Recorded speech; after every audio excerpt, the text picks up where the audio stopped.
Friends, ಇವತ್ತಿನ video ಉಂಟಲ್ಲ, ಇದು ಅತ್ತೆಂದಿರಿಗೆ ಸಂಬಂಧಪಟ್ಟಂತ ವಿಡಿಯೋ. ಒಂದು ಮನೆ ಅಂದಮೇಲೆ ಅತ್ತೆ ಸೊಸೆ ಎಲ್ಲ ಒಟ್ಟಿಗೆ ಇರ್ತಾರಲ್ವ, ಜಾಯಿಂಟ್ ಫ್ಯಾಮಿಲಿ. ಹಾಗೆ ನಾನೊಂದು ಕೆಲವೊಂದು ವಿಷಯಗಳು ನಿಮ್ ಜೊತೆ ಶೇರ್ ಮಾಡ್ಕೊಳ್ಳುವ ಅಂತ ಹೇಳಿದ್ರೆ, ಈಗಿನ ಜನರೇಷನ್ ಯಾವ ತರ ಇರ್ತದೆ, ನಮ್ಮ ಜನರೇಷನ್ ಯಾವ ತರ ಇತ್ತು. ಹಾಗಾಗಿ ವಿಡಿಯೋ ಫುಲ್ ನೋಡಿ, ಎಲ್ಲಿ ಸಹ ಸ್ಕಿಪ್ ಮಾಡಬೇಡಿ. ನಮಸ್ತೆ ಎಲ್ರಿಗೂ. ಇವತ್ತೊಂದು ವಿಡಿಯೋ ನಿಮ್ ಜೊತೆ ಶೇರ್ ಮಾಡ್ಕೊಳ್ಳುವ ಅಂದ್ಕೊಂಡೆ. ಏನಂತ ಹೇಳಿದ್ರೆ, ಇದು ಅತ್ತೆಂದಿರಿಗೆ ನಾನು ಹೇಳುದು. ಅತ್ತೆಂದಿರಿಗೆ ಕೆಲವೊಂದು ವಿಚಾರಗಳು ತಿಳ್ಕೊಂಡಿಟ್ಕೊಂಡ್ರೆ ಸೊಸೆ ಜೊತೆಲಿ ಯಾವುದೇ ತರದೊಂದು, ಸೊಸೆಂದ್ರ ಜೊತೆಲಿ ಯಾವುದೇ ತರದ ಒಂದು ಜಟಾಪಟ ಆಗುದಿಲ್ಲ. ಈ ಕೆಲವೊಂದು ವಿಚಾರ ನಾನು ಹೇಳ್ತೇನಲ್ಲ, ಅಂಥದೆಲ್ಲ ನೀವು ಅವ್ರ ಜೊತೆಲಿ ಡಿಸ್ಕಸ್ ಮಾಡ್ಲಿಕ್ಕೆ ಹೋಗ್ಬೇಡಿ.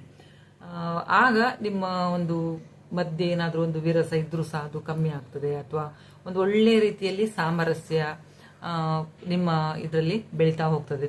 ಅಂದ್ರೆ ತಾಯಿ ಮಗಳ ತರ ಬೆಳಿತಾ ಹೋಗ್ತದೆ.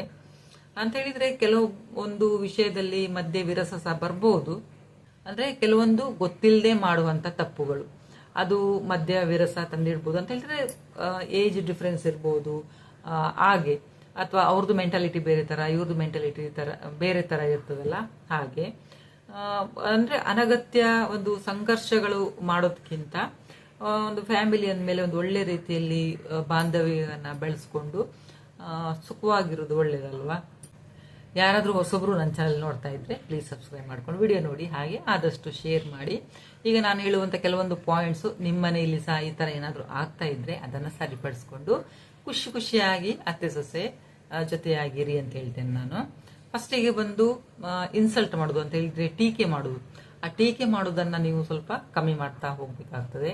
ಅಂತ ಹೇಳಿದ್ರೆ ಈಗ ನಮ್ಮ ಕಾಲದಲ್ಲಿ ಹಾಗಿತ್ತು, ಈಗ ಈ ತರ ಹಾಗೆಲ್ಲ ಒಂದು ಹೇಳುವುದನ್ನ ಸ್ವಲ್ಪ ಕಮ್ಮಿ ಮಾಡ್ಬೇಕು. ಯಾಕಂತ ಹೇಳಿದ್ರೆ ಕಾಲ ಬದಲಾಗಿದೆ.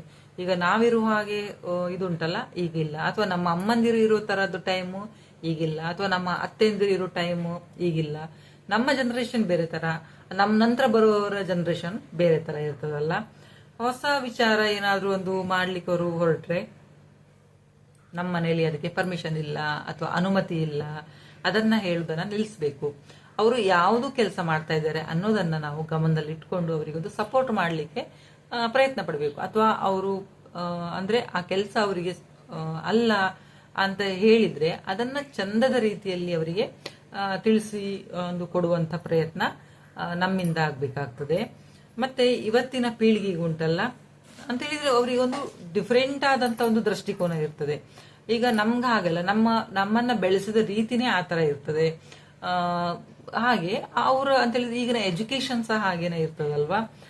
ಹಾಗಾಗಿ ಅವರು ನಮ್ಗಿಂತ ತುಂಬಾ ಸ್ಮಾರ್ಟ್ ಇರ್ತಾರೆ. ಅದನ್ನ ನಾವು ಒಪ್ಕೊಳ್ಬೇಕಾಗ್ತದೆ. ಸೆಕೆಂಡ್ ಪಾಯಿಂಟ್ ಬಂದು, ಇದು ನಿನ್ನ ಮನೆ ಅಲ್ಲ, ಆ ತರ ಯಾವತ್ತೂ ಹೇಳಲಿಕ್ಕೆ ಹೋಗ್ಬೇಡಿ. ಒಂದ್ ವೇಳೆ ನಿಮ್ಮ ಮಗನ ಮದ್ವೆ ಆದ ನಂತರ ನಿಮ್ ಜೊತೆಲಿ ಅವ್ರು ಇರೋದು ಬೇಡ ಅಂತೇಳಿ ನಿಮ್ಗೆ ಏನಾದ್ರು ಅನ್ಸಿದ್ರೆ, ಮದ್ವೆಗಿಂತ ಮೊದ್ಲೇನೆ ನೀವು ಬೇರೆ ಮನೆಯನ್ನ ಮಾಡಿ ಅವರಿಗೆ ಕೊಡ್ಬಹುದು. ಅಂತ ಹೇಳಿದ್ರೆ, ಈಗ ನೀವು ಗಟ್ಟುಮುಟ್ಟ ಆಗಿರೋಷ್ಟು ದಿನ ನೀವೇ ಒಂದು ಗಂಡನ ಜೊತೆಲಿ ಆರಾಮಲ್ಲಿ ಇರುವಂತ ಒಂದು ನಿಮ್ಮ ಮನಸ್ಥಿತಿ ಇದ್ರೆ, ಮದ್ವೆಗಿಂತ ಮೊದ್ಲೇನೆ ಒಂದು ಮನೆಯನ್ನ ಮಾಡಿ ಮಕ್ಕಳಿಗೆ ಕೊಡುದು ಒಳ್ಳೇದು. ಅಂತ ಹೇಳಿದ್ರೆ ಆಗ ಏನು ಒಂದು ಪ್ರಾಬ್ಲಮ್ ಬರೋದಿಲ್ಲ. ಯಾರು ತಪ್ಪು ತಿಳ್ಕೊಳ್ಬಿಡಿ, ನಾನು ಈ ತರ ಹೇಳ್ತಾ ಇದ್ದೇನೆ ಅಂತೇಳಿ. ಅಂತ ಹೇಳಿದ್ರೆ ಈಗಿನ ಜನರೇಷನ್ ಆ ತರ ಇದೆ, ಏನ್ ಮಾಡ್ಲಿಕ್ಕೆ ಆಗುದಿಲ್ಲ. ಅಂತ ಹೇಳಿದ್ರೆ ನೀನು ಈ ತರ ಎಲ್ಲ ಮಾಡಿದ್ರೆ ಇದು ನಿಮ್ಮ ಅಪ್ಪನ ಮನೆ ಅಲ್ಲ ಅಂತೇಳಿ ಕೆಲವೊಬ್ರು ಸಹ ಹೇಳಿದ್ದನ್ನ ನಾನೇ ನನ್ನ ಕಿವಿಯಾರೆ ಕೇಳಿಸ್ಕೊಂಡಿದ್ದುಂಟು ಸಹ. ಹೇಳುದನ್ನ ನೀವು ಸಹ ನೋಡಿರಬಹುದು. ಇಂಥ ಮಾತುಗಳನ್ನ ನಿಲ್ಲಿಸಬೇಕಾಗ್ತದೆ. ಯಾಕಂತ ಹೇಳಿದ್ರೆ ಆ ಹುಡುಗಿ ನಿಮ್ ಜೊತೆಲೇ ಇರ್ಲಿಕ್ಕೆ, ನಿಮ್ಮ ಕುಟುಂಬವನ್ನ ಜಾಯಿನ್ ಆಗ್ಲಿಕ್ಕೆ ಅವಳ ಕುಟುಂಬವನ್ನ ಬಿಟ್ಟು ಬಂದಿರ್ತಾಳಲ್ವಾ. ಪದೇ ಪದೇ ನೀವು ಹೇಳೋದ್ರಿಂದ, ಇದು ನಿಮ್ಮ ಮನೆಯಲ್ಲ ಅಂತೇಳಿ ಹೇಳೋದ್ರಿಂದ ಅವಳಿಗೆ ಒಂಥರ ಒಂದು ನೋವು ಕೊಡ್ಲಿಕ್ಕೆ ಸ್ಟಾರ್ಟ್ ಆಗ್ತದೆ. ಹಾಗಾಗಿ ಅಂಥದೆಲ್ಲ ಮಾಡೋದಕ್ಕಿಂತ ಅವಳನ್ನ ಒಂದು ಕುಟುಂಬದ ಸದಸ್ಯರನ್ನಾಗಿ ನಾವು ತಗೊಳ್ಳೋದು ತುಂಬಾ ಒಳ್ಳೇದು. ಇನ್ನು ಅಂತ ಹೇಳಿದ್ರೆ ಆ ಹುಡುಗಿಯ ಹೆತ್ತವರನ್ನ ಟೀಕಿಸೋದು ಸಹ ತುಂಬಾ ತಪ್ಪು. ಮಕ್ಕಳ ಎದುರುಗಡೆ ಅಥವಾ ಅವರು ಮಾಡೋ ತಪ್ಪಿಗೆ ಕೆಲವೊಬ್ರು ಅವರ ಹೆತ್ತವರನ್ನ ಟೀಕಿಸ್ತಾರೆ. ಅದು ತುಂಬಾ ದೊಡ್ಡ ತಪ್ಪು ಅಲ್ವಾ. ಈಗ ನಮ್ಮ ಮಕ್ಕಳನ್ನೇ ನಾವು ಉದಾಹರಣೆಯಾಗಿ ತಗೊಳ್ಬೇಕಾಗ್ತದೆ. ಈಗ ನಾವು ಎಷ್ಟೇ ಹೇಳಿದ್ರು ಸಹ ಕೆಲವೊಮ್ಮೆ ನಮ್ಮ ಮಕ್ಕಳು ನಾವು ಹೇಳಿದ್ದನ್ನ ಕೇಳುದಿಲ್ಲ, ಅಥವಾ ಅವರ ಇದರಲ್ಲಿನೇ ಅವರು ಹೋಗ್ತಾ ಇರ್ತಾರೆ. ಹಾಗಾಗಿ ಆದ್ರೆ ಸೊಸೆ ಬಂದಿರುವಂತ ಸೊಸೆ ಇರ್ತಾರಲ್ಲ, ಅವರೊಂದು ಬ್ರಾಡ್ ಮೈಂಡೆಡ್, ಅಂದ್ರೆ ಪ್ರಬುದ್ಧತೆ ಅವ್ರ ಹತ್ರ ಇರ್ತದೆ.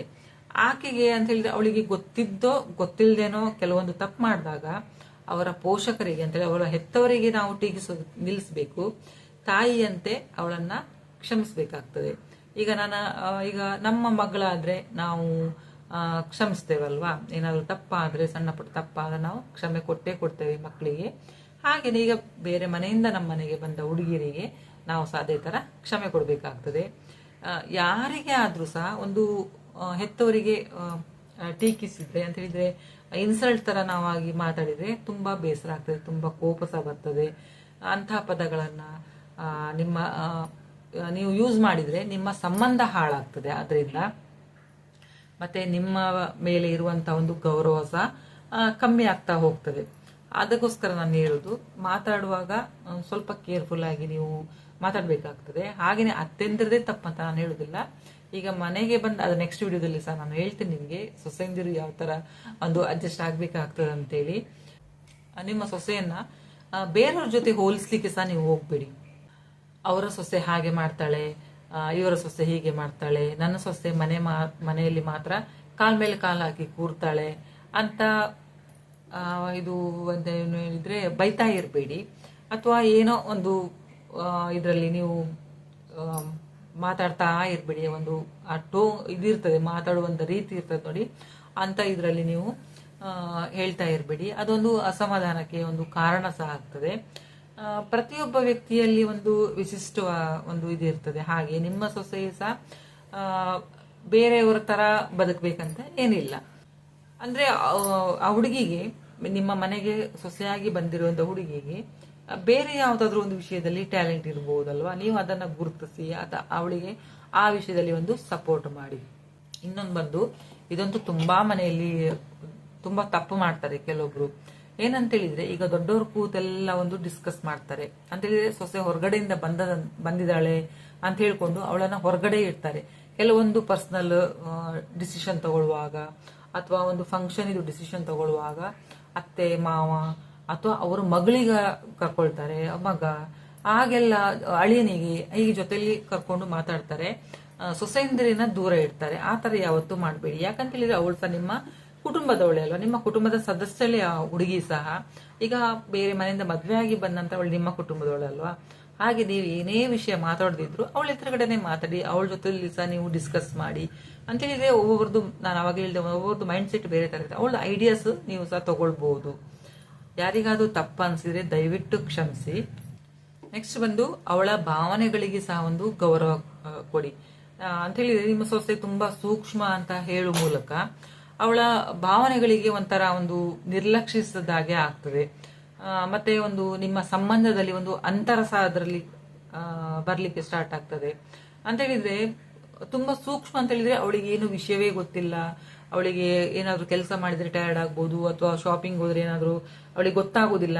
ಆ ತರ ಯಾವತ್ತೂ ಸಹ ಅನ್ಕೊಳ್ಬೇಡಿ.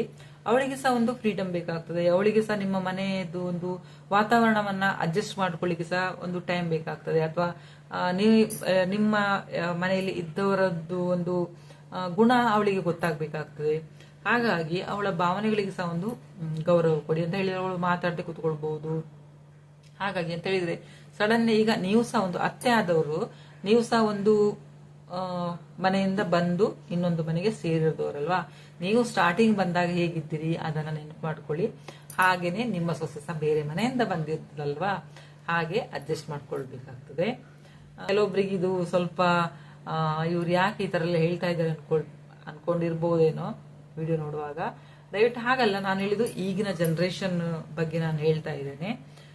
ಇನ್ನೊಂದು ಆರ್ಥಿಕ ವಿಷಯ ಅಂತ ಹೇಳಿದ್ರೆ, ಈಗ ನಿಮ್ಮ ಸೊಸೆ ದುಡಿತಾಳೆ ಅನ್ಕೊಳ್ಳಿ, ಅಥವಾ ಅವಳ ಹತ್ರ ಹಣ ಇದೆ ಅನ್ಕೊಳ್ಳಿ. ಅವಳು ಹಣಕಾಸನ್ನ ಯಾವ ತರ ನಿರ್ವಹಿಸ್ತಾಳೆ ಅಥವಾ ಹಣವನ್ನ ಯಾವ ತರ ಖರ್ಚು ಮಾಡ್ತಾಳೆ ಅನ್ನೋದ್ರ ಬಗ್ಗೆ ಕಾಮೆಂಟ್ ಮಾಡೋದನ್ನ ಸ್ವಲ್ಪ ಸ್ಟಾಪ್ ಮಾಡ್ಬೇಕಾಗ್ತದೆ.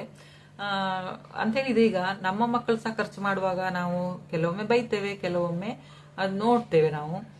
ಹಾಗಾಗಿ ಸೊಸೆ ಸಹ ಖರ್ಚು ಮಾಡುವಾಗ ನೀವು ಸ್ವಲ್ಪ ಕಾಮೆಂಟ್ ಮಾಡೋದನ್ನೆಲ್ಲ ಸ್ವಲ್ಪ ಸ್ಟಾಪ್ ಮಾಡಬೇಕಾಗ್ತದೆ. ಅಂತ ಹೇಳಿದ್ರೆ ಒಂದೊಂದು ಇದರಲ್ಲಿ ಫ್ಯಾಮಿಲಿಯಲ್ಲಿ ಒಂದೊಂದು ತರ. ಈಗ ನೀವು ನಿಮ್ಮ ಯಜಮಾನರು ಖರ್ಚು ಮಾಡೋ ರೀತಿ ಬೇರೆ ತರ ಇತ್ತು. ಈಗಿನ ಜನರೇಷನ್ ಮಕ್ಕಳು ಖರ್ಚು ಮಾಡೋದು ಬೇರೆ ತರ. ಅಂದ್ರೆ ಅವರಿಗೆ ಸೇವಿಂಗ್ಸ್ ಮಾಡ್ಲಿಕ್ಕೆ ಸಹ ಗೊತ್ತು, ಖರ್ಚು ಮಾಡ್ಲಿಕ್ಕೆ ಸಹ ಗೊತ್ತು. ಅವರಾಗಿನೇ ನಿಮ್ಮ ಹತ್ರ ಬಂದು ಸಲಹೆ ಕೇಳಿದ್ರೆ ಒಳ್ಳೇದು. ಅವ್ರ ಸಲಹೆ ಕೇಳಿದ್ರೆ ನೀವು ಅವರಿಗೆ ಬಿಡಿಸಿ ಹೇಳಿ. ಇಲ್ಲ ಅಂತ ಹೇಳಿದ್ರೆ ಸುಮ್ಮನೆ ಹೋಗಿ ಅವ್ರ ಹತ್ರ ನೀವು ಇಷ್ಟು ಹಣ ಖರ್ಚು ಮಾಡ್ತೀವಿ ಹಾಗೆಲ್ಲ ಏನ್ ಸಹ ಮಾತಾಡ್ಲಿಕ್ಕೆ ಹೋಗ್ಬೇಡಿ. ಆಮೇಲೆ ಸೊಸೆಯ ಇದು ಖರ್ಚು ವೆಚ್ಚ ಉಂಟಲ್ಲ, ಅವಳದು ವೈಯಕ್ತಿಕ ವಿಷಯ ಆಗಿರ್ತದೆ. ಕೆಲವೊಂದು ಸೂಕ್ಷ್ಮತೆಯಿಂದ ಅವರಿಗೆ ಅರ್ಥ ಆಗುವಾಗೆ ಹೇಳಿದ್ರೆ ಕೆಲವೊಬ್ರು ಅರ್ಥ ಮಾಡ್ಕೊಳ್ತಾರೆ, ಹೇಳಿದ್ದು ಸರಿ ಅಂತೇಳಿ. ಈಗ ನಿಮ್ಮ ಮಗಳಿಗಾದ್ರೆ ನೀವೆಷ್ಟು ಚಂದ ರೀತಿಯಲ್ಲಿ ಅರ್ಥ ಮಾಡಿಸ್ತೀರಲ್ವಾ, ಹಾಗೇನೆ ಸೊಸೆಯಂದಿರಿಗೆ ಸ್ವಲ್ಪ ಒಳ್ಳೆಯ ರೀತಿಯಲ್ಲಿ ನೀವು ಅರ್ಥ ಮಾಡಿಸಿ. ಅದನ್ನ ಹೋಲಿಸಿ ಅವರಿಗೆ ನೀವು ಟೀಕೆ ಮಾಡ್ತಾ ಇದ್ರೆ ಖಂಡಿತವಾಗ್ಲೂ ಅವರು ನಿಮ್ಮ ಮಾತನ್ನ ಪಾಲಿಸೋದೇ ಇಲ್ಲ. ಮತ್ತೆ ಅವರಿಗೆ ಅಂತ ಹೇಳಿದ್ರೆ ಅವರಿಗೆ ಸ್ವಲ್ಪ ಅಸಮಾಧಾನ ಸಹ ಅದರಿಂದ ಪ್ರಾರಂಭ ಆಗ್ಲಿಕ್ಕೆ ಸ್ಟಾರ್ಟ್ ಆಗ್ತದೆ. ಸೊಸೆ ಒಳ್ಳೆ ಕೆಲಸ ಮಾಡಿದ್ರೆ ಉಂಟಲ್ಲ, ಅವಳಿಗೆ ಹೊಗಳುವ ಮೂಲಕ ಆಕೆ ಜೊತೆ ಒಂದು ಬಾಂಧವ್ಯ ಒಳ್ಳೆ ರೀತಿಯಲ್ಲಿ ಒಂದು ಹೊಂದಾಣಿಕೆ ಆಗ್ತದೆ. ಒಳ್ಳೆ ಕೆಲಸ ಮಾಡಿದಾಗ ನೀವು ಒಳ್ಳೆ ರೀತಿಯಲ್ಲಿ ಅವರಿಗೆ ಶಬಾಷ್ಗಿರಿ ಕೊಡಿ, ಮತ್ತೆ ತುಂಬಾ ಒಂದು ಖುಷಿಯಿಂದ ಮಾತಾಡಿ, ಒಳ್ಳೆ ಕೆಲಸ ಮಾಡಿದಿ, ಇದೇ ತರ ನೀವು ಕಂಟಿನ್ಯೂ ಮಾಡು, ಹಾಗೆಲ್ಲ ಒಂದು ಸಪೋರ್ಟ್ ಮಾಡಿದ್ರೆ ಅವರಿಗೆ ಸಹ ತುಂಬಾ ಖುಷಿ ಆಗ್ತದೆ. ನಿಮ್ಮ ಮಾತನ್ನ ಖಂಡಿತವಾಗ್ಲೂ ಅವರು ಕೇಳ್ತಾರೆ. ಹಾಗಾಗಿ ನಾನು ಹೇಳುದು, ಕೆಲವೊಂದು ವಿಷಯಗಳನ್ನ ನಾವು ಅರ್ಥ ಮಾಡಿಕೊಂಡ್ರೆ ನಮ್ಮ ಮನೆಯಲ್ಲಿ ಸಹ ಒಂದು ಒಳ್ಳೆ ರೀತಿಯಲ್ಲಿ ನಾವು ಜೀವನವನ್ನ ನಡೆಸ್ಕೊಂಡು ಹೋಗ್ಬೋದು. ಫ್ರೆಂಡ್ಸ್, ಯಾಕಂತ ಹೇಳಿದ್ರೆ ಅತ್ತೆ ಸೊಸೆಯ ಸಂಬಂಧ ಉಂಟಲ್ಲ, ಅದು ತುಂಬಾ ಒಂದು ಸೂಕ್ಷ್ಮವಾಗಿರುವಂತಹ ಸಂಬಂಧ. ಕೆಲವೊಮ್ಮೆ ನೀವು ತಿಳಿದೆ ಯಾವುದು ಸಹ ನೀವು ಮಾತಾಡ್ಲಿಕ್ಕೆ ಹೋಗ್ಬೇಡಿ. ವಿಡಿಯೋ ಹೇಗೆ ಅನಿಸ್ತಂತೇಳಿ ಕಮೆಂಟ್ ಮಾಡಿ ಹೇಳಿ, ವಿಡಿಯೋ ಮಾಡಿ. ವಿಡಿಯೋ ನೋಡಿದಕ್ಕೆ ಥ್ಯಾಂಕ್ ಯು.